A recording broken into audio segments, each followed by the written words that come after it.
It's been, you go back to 2007, 2008, that was the last recession we had. You look at cycles over the last 100 years, we're due.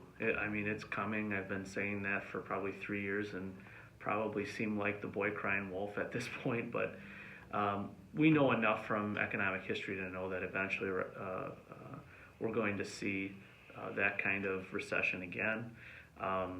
Hopefully it's not as big or bad as it was back in 2008, but it's gonna happen, and that's what makes me nervous about even the projections we've used. They used some rose-colored glasses, thinking that we're going to continue to see 2 or 3% growth in sales tax and continued new home construction like we've seen in the last 3 or 4 years. We haven't seen that kind of growth in 20 years.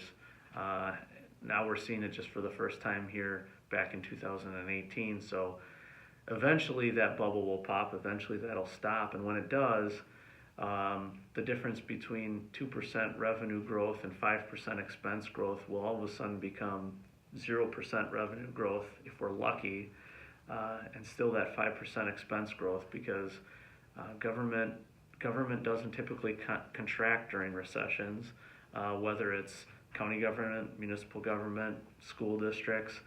That tends to be when government's needed the most, is when people are hurting the worst. So it compounds. What do you do then in order to cover the expenses at that point? Yeah, here we dig deep, tighten belts, start to look to our savings account to help us get through those times.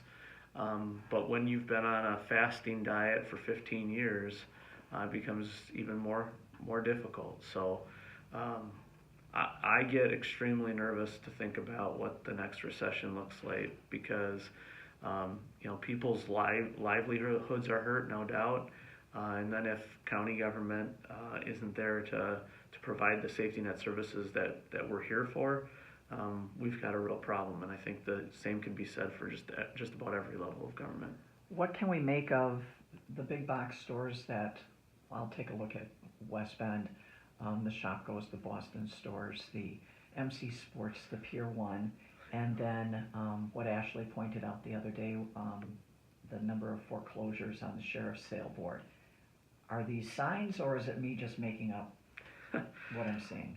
Well, I'm no economist. I couldn't tell you for sure whether they are signs, but one thing we do know is that the economy is changing. The era of Amazon and online shopping and all of those things, I'm sure, are putting incredible pressure on retail industry.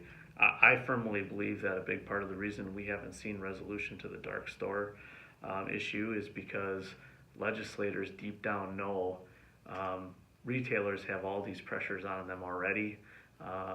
If they solve that problem, that's one more pressure that you put on retailers who are already struggling mightily. Not that it's right or wrong, just that it's certainly a reality. And I think the same thing can be said in the agricultural industry. We have in Wisconsin, we have very healthy subsidies for agricultural land in terms of taxation, and there's good reasons for that.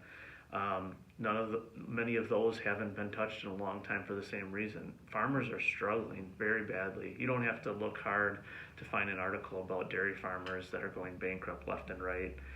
Some of the highest rates of suicide we've seen amongst dairy farmers in literally decades, and in some cases over a century. So there's definitely something happening in the economy. Whether or not it's a recession, I can't answer that, but we're certainly in times where things are changing and people are feeling it, and it's affecting our politics and our daily lives.